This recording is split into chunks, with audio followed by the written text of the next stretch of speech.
खिसियानी बिल्ली खम्हा नोचे वाली हाल है।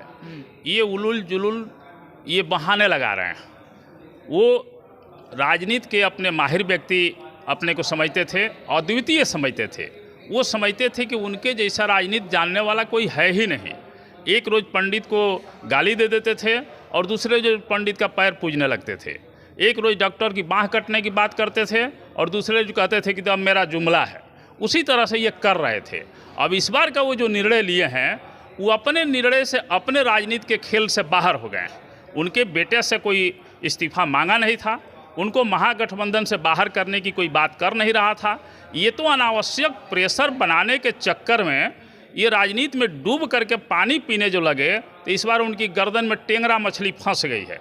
अब वो टेंगरा गड़ रहा है, गर्दन में कांट उसका फंसा हुआ है, अभी उलबिला रहे हैं। अच्छा। इसलिए कोई बात इनसे सही बात निकल नहीं रही अभी भी। देखिए, जिस तरह से जीतन राम मांझी के बेटे ने महागठबंधन से जो है इस्तीफा दिया, जिसके बाद क्या कुछ होगा इस पर अभी हम बात करने वाले हैं। हमारे साथ एक मांझी समाज से व्यक्ति हैं, इनसे हम जानने वाले हैं। क्या परिचय हुआ सर?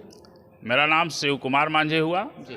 हम जदयू के सदस्य हैं और अखिल भारतीय चौहरमल मोर्चा के राष्ट्रीय अध्यक्ष हुए। क्या कुछ होगा? जिस तरह से वो कह रहे हैं कि विलय करने की बात हो रही थी, जिसके बाद हम जो है इस्तीफा दिए हैं, तो क्या लगता है? ये उनका अब खिसियानी बिल्ली खम्हा नोचे वाली हाल है। ये उलुल जुलुल ये बहाने लगा रहे हैं। वो राजनीति के अपने माहिर व्यक्ति अपने को समझते थे, अद्वितीय समझते थे। वो समझते थे कि उनके जैसा राजनीति जानने वाला कोई है ही नहीं। एक रोज़ पंडित को गाली दे देते थे और दूसरे रोज पंडित का पैर पूजने लगते थे। एक रोज़ डॉक्टर की बाँह कटने की बात करते थे और दूसरे रोज कहते थे कि तो अब मेरा जुमला है। उसी तरह से ये कर रहे थे। अब इस बार का वो जो निर्णय लिए हैं वो अपने निर्णय से, अपने राजनीति के खेल से बाहर हो गए।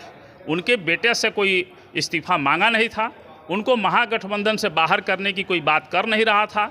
ये तो अनावश्यक प्रेशर बनाने के चक्कर में ये राजनीति में डूब करके पानी पीने जो लगे, तो इस बार उनकी गर्दन में टेंगरा मछली फंस गई है। अब वो टेंगरा गड़ रहा है, गर्दन में कांट उसका फंसा हुआ है, अभी उलबिला रहे हैं। अच्छा। इसलिए कोई बात इनसे सही बात निकल नहीं रही अभी भी उलबिला रहे हैं। अभी भी जो बात बोल रहे हैं कि हम महागठबंधन में थे ही कब, हम तो नीतीश जी के साथ थे और आज भी नीतीश जी के साथ हैं। भाई ये कह कर के आप क्या कहना चाह रहे हैं? यह कह कर के तो आप महागठबंधन का अनादर कर रहे हैं। यहाँ कोई आश्रम खोला गया है क्या घंटी बजाने के लिए? ये राजनीति न है, राजनीति की जा रही है। और माननीय मुख्यमंत्री नीतीश कुमार जी को महागठबंधन ने अपना नेता माना है और आप कहते हैं कि हम महागठबंधन में थे कब? तो व्यक्तिगत रूप से नीतीश जी के साथ में तो बहुत लोग होंगे, व्यक्तिगत रूप से तो बीजेपी में भी बहुत लोग हैं जो अपने छठी छठियार में न्योता देते हैं और उनके भोज में लोग चले जाते हैं। तो अभी उस तरह से छठी छठियार में रहिएगा, अभी न्योता दीजिएगा। आपके न्योता में भी नीतीश जी जाते रहेंगे, तब चिल्ला कहें रहे हैं। इसलिए इस बार जो कुछ अब अपना भविष्य जो देख रहे हैं मांझी जी, जीतन राम मांझी जी, वो अपने करने से अपने चले गए। ये लोग तो नीतीश जी वगैरह वगैरह लोग इनको ज़रूरत से ज़्यादा लोग सम्मान दे रहे थे। इनके पीछे काफ़ी जनमानस था जो इन लोगों की हरकतों से उब करके पार्टी में आगे आना चाहता था, लेकिन इन लोगों को आगे रखने की वजह से समझिए कि इन लोग एक ब्रेकर का काम किए हुए थे। क्या लगता है कि गठबंधन किससे करेंगे वो लोग? जब महागठबंधन से जो है कहीं ना कहीं इस्तीफा दे दिए, क्या लगता है महागठबंधन को इस्तीफा देने के बाद गठबंधन किससे कर सकते हैं? अब जीतन राम मांझी इसके लायक रहे कहाँ? अब वो पुनः मुस्को भाव की स्थिति में चले गए। अच्छा। और अपने निर्णय से चल गए। कोई उनके साथ गठबंधन नहीं करेगा।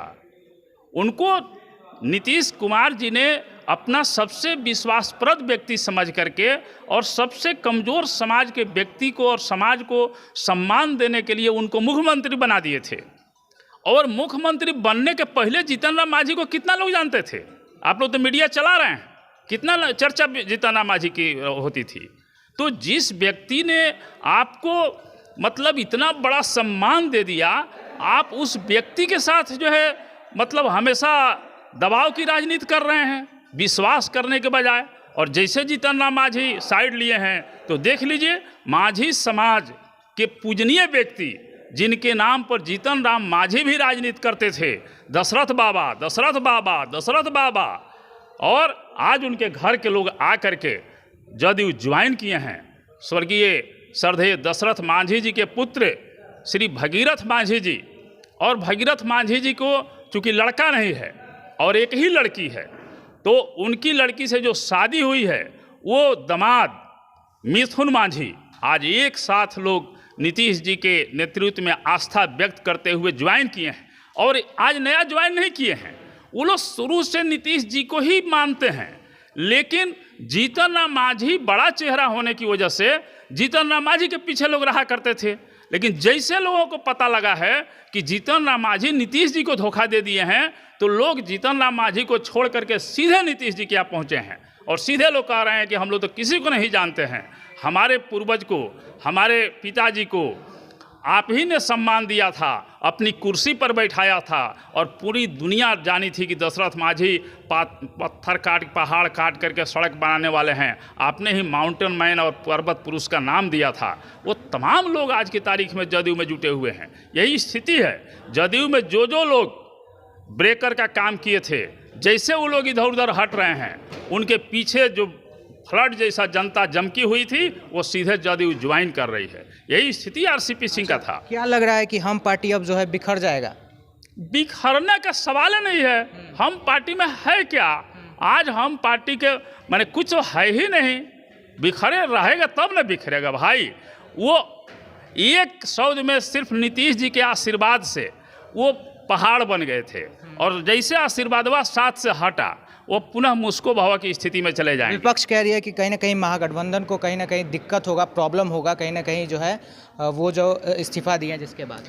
विपक्ष बिहार में जब से सत्ता से अलग हटा है उसके पास कोई सब कहने के सिवाय दूसरा मुद्दा कहाँ है।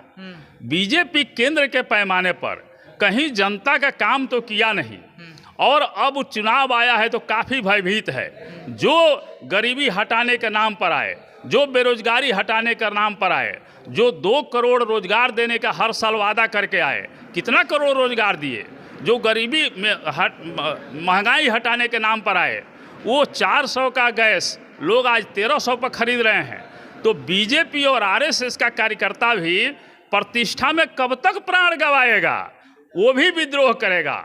बीजेपी और आरएसएस का कार्यकर्ता भी बीजेपी के नेतृत्व से विद्रोह करेगा और बीजेपी को यह डर सता रहा है, इसलिए उलूल जुलूल जो है बातें बीजेपी कर रहा है। चलिए, तो अभी हम जेडीयू कार्यालय में थे और यहाँ पर मांझी समुदाय से एक व्यक्ति थे और ये जो है जेडीयू के सदस्य भी रहे हैं। इनसे अभी हम जिस तरह से जीतन राम मांझी के बेटे ने महागठबंधन से इस्तीफा दिया है जिस पर बात किया, इन्होंने साफ तौर पर क्या कुछ कहा आपने सुना कि किस तरह से हम पार्टी जो है बिखर जाएगा और भी सारी बात इन्होंने बताया। आप क्या सोचते हैं? अपनी प्रतिक्रिया कॉमेंट बॉक्स में रख सकते हैं। धन्यवाद।